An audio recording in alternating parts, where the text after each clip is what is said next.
Hello friends, आज हम chapter 4 linear equation in two variables exercise 4.1 करने जा रहे हैं।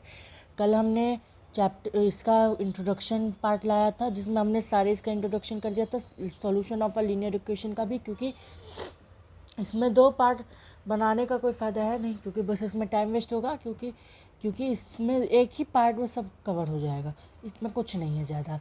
तो एक्सरसाइज 4.1 का पहला क्वेश्चन बोल रहा है the cost of a notebook is twice the cost of a pen. Write a linear equation in two variables to represent this statement. तो जो हमारा नोटबुक का कोस्ट है वो ट्वाइस है पेन के कोस्ट से, ठीक है। पेन का कोस्ट, हाँ, उस नोटबुक का कोस्ट ट्वाइस है पेन के कोस्ट से। तो राइटर इसमें इसको हमें linear equation in two variables के फॉर्म में लिखना है, ठीक है। तो चलिए देखते हैं कैसे होगा। देखिए, तो फर्स्ट उसके बाद यहाँ से हमें सॉल्यूशन करना है। तो यहाँ पे लिखना है let price of notebook is x rupees, ठीक है, एक्स रुपीज़। और वहीं इसमें भी ऐसे ही लिखना है let price of a pen is y rupees, is 2y rupees, sorry वहाँ ट्वाइस है ना इसलिए 2y रुपीज़। तो यानी कि ये इन दोनों का कोस्ट बराबर है, यानी जो नोटबुक का प्राइस है वो ट्वाइस है वो पेन के प्राइस, यानी 2y के बराबर है। यानी कि हमारी एक सॉल्यूशन बन गया। तो हमें अब इसे इक्वेशन के फॉर्म में करना है।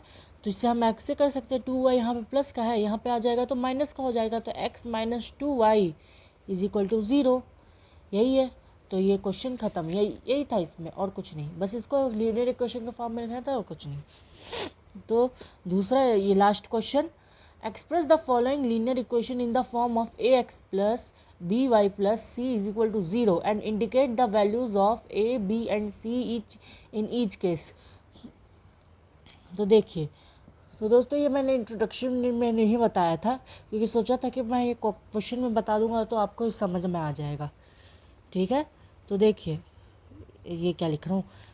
फर्स्ट वाला है 2x plus 3y is equal to 9.35 पर बार, ठीक है।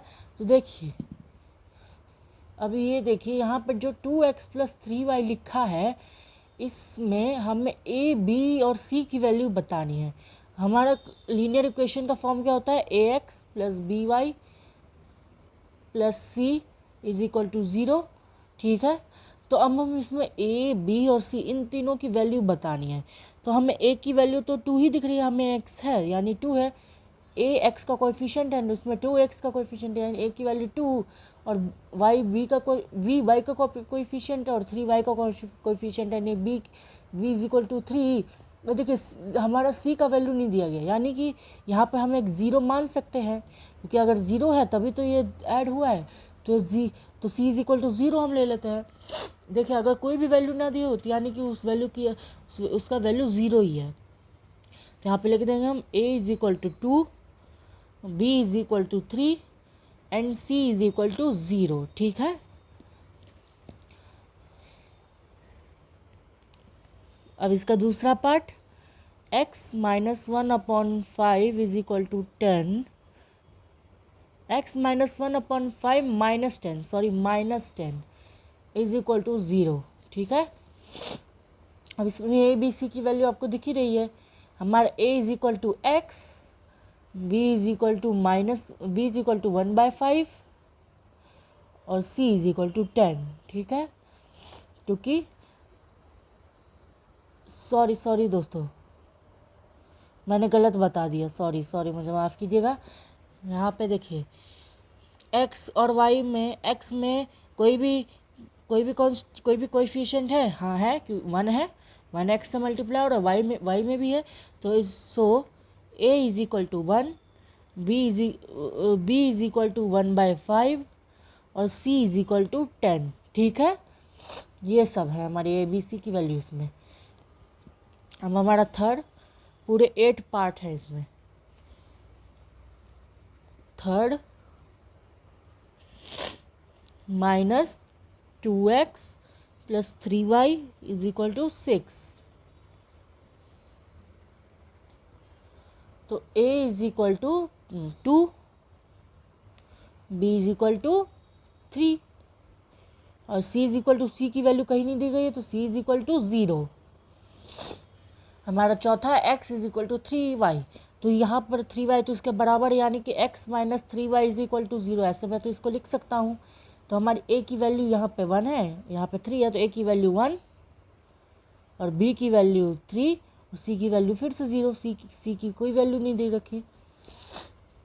हमारा fifth 2x is equal to minus 5y।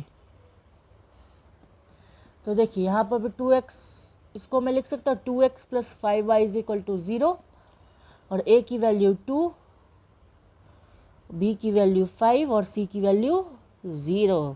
जी हाँ। फिर सिक्स्थ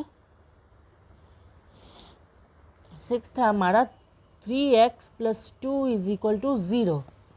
ठीक है, ये है हमारा a इज इक्वल टू 3 और b इज इक्वल टू 2 मत बोलिएगा, b इज इक्वल टू 2 नहीं है। देखिए यहाँ 2 हमारा कांस्टेंट टर्म है, b की वैल्यू हमारी नहीं दी गई है। देखिएगा ध्यान से, यहाँ पे 5y है, y अगर होता है यहाँ पे 2 के साथ अगर y होता तो यहाँ हमारा b की वैल्यू 2 हो सकती थी, लेकिन हमारा कांस्टेंट टर्म है तो यहाँ पे b इज इक्वल टू 0 होगा क्योंकि b की वैल्यू नहीं दी गई है और c इज इक्वल टू 2 है। फिर seventh y minus 2 is equal to 0।